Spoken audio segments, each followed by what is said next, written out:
Well, before we get in the program, Holly, it's time for this week's joke of the week.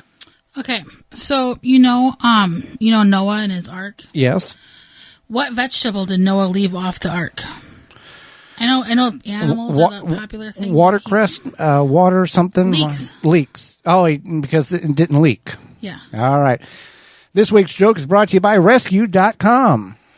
This week's joke is brought to you by Rescue.com. American-made rescue products keep your family, home, and yard protected from pest insects like wasps, hornets, yellow jackets, flies, ants, and more. Learn more at Rescue.com. That's RESCUE.com.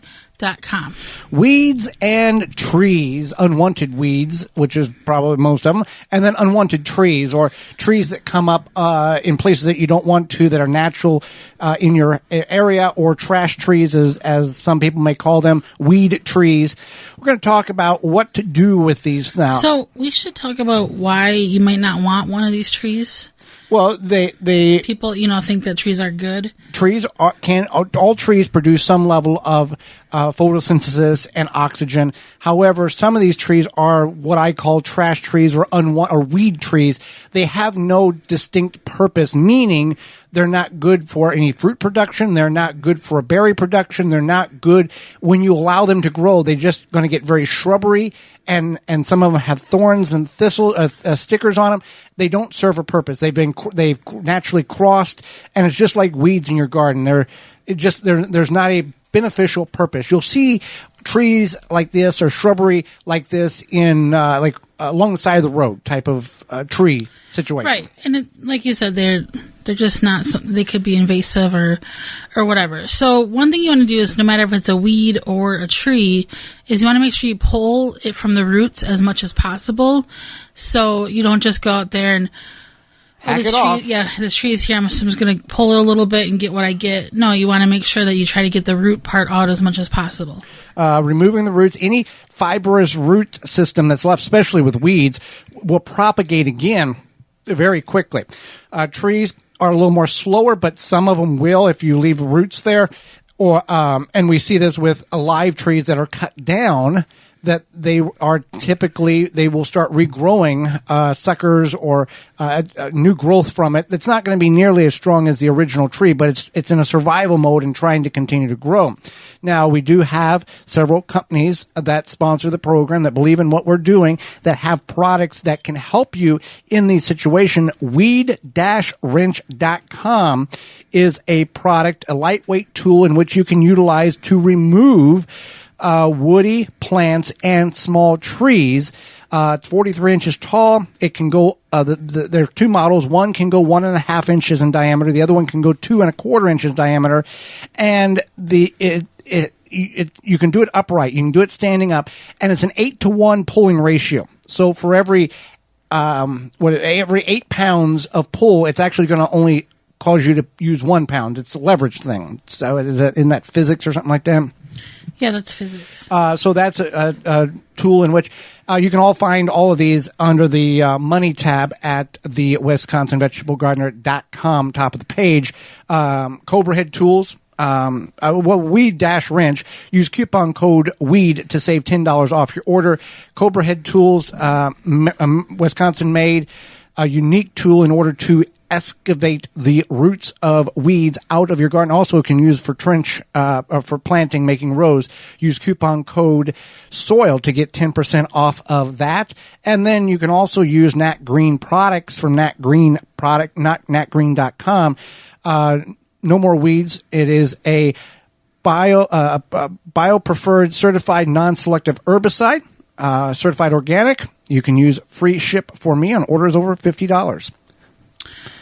There you go. So then we also need to talk about maybe some preventative from when you start, and that would be to possibly not till your garden, or if you choose to till, that's okay too, but not tilling does have some benefits. Not tilling, if you do not till and you have weeds and you think, oh, I will just till the weeds under, you're cutting up those roots. You're propagating those root fibers, as we talked about earlier. And there's nothing wrong with tilling. Tilling is utilized in specific areas for specific purposes. Some gardeners till all the time. Some gardeners never till. You can do your own research and figure out what works best for you. Mulching can help. Let's talk about that. How suppressing the weeds as well and holding in moisture. No, how the weeds, the weed roots, they propagate. They basically regrow from cuttings. That's the word I'm looking for. Yeah. So just keep that in mind. Mulching helps suppress the weeds. Obviously, it's not going to suppress every single weed. We're going to go in a deep dive in mulching next week, but we'll touch on it here. Yeah.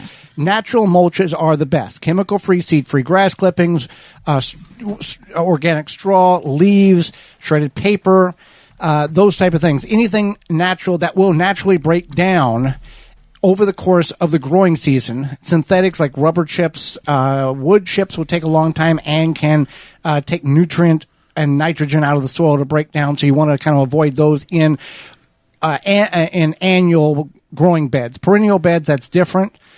Pebbles, rocks, stones, you don't want to do that unless it's a perennial bed like a rose bed or a flower bed, because you're going to be digging those and those are going to be terrible to try to plant in if you're doing it in your traditional ground garden.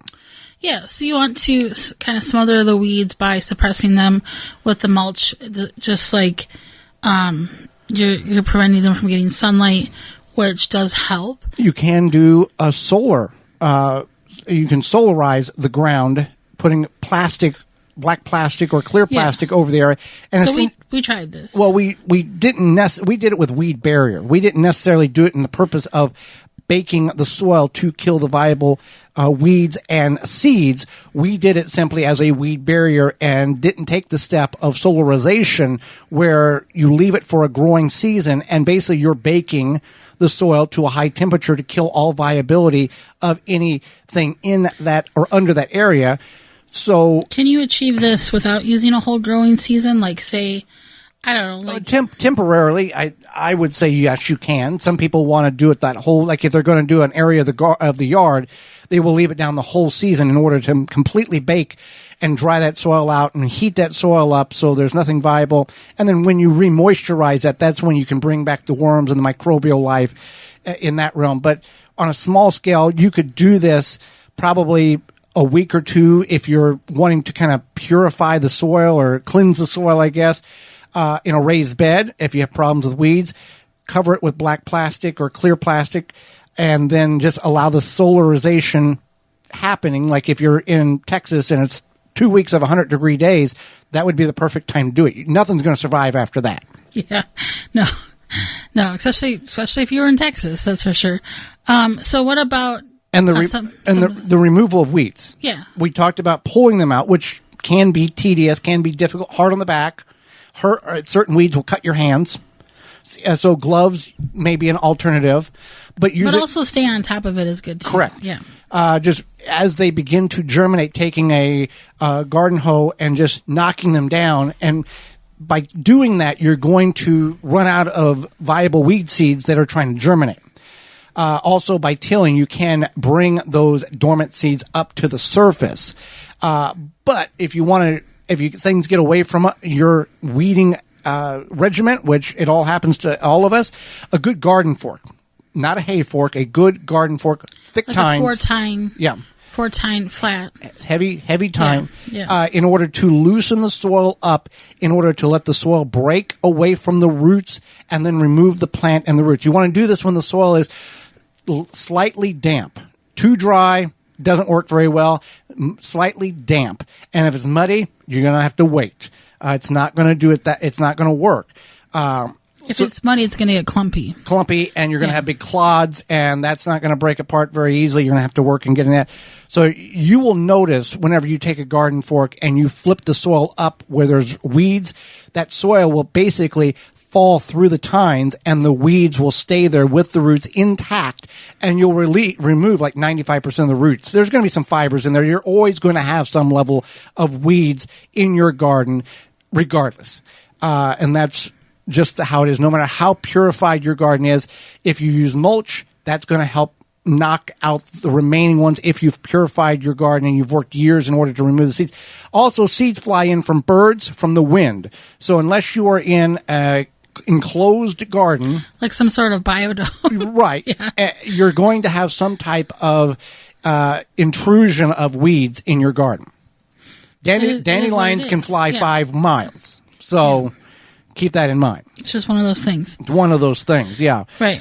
But another one of those things. Just keep on top of it and do a little at a time, and you're not going to wind up with a pasture of 6 foot tall grasses and weeds if you work on it a little bit at a time. Right. So that being said, we are brought to you today by our sponsor, Walton's Inc. We know you care about where your food comes from, canning, preserving, etc.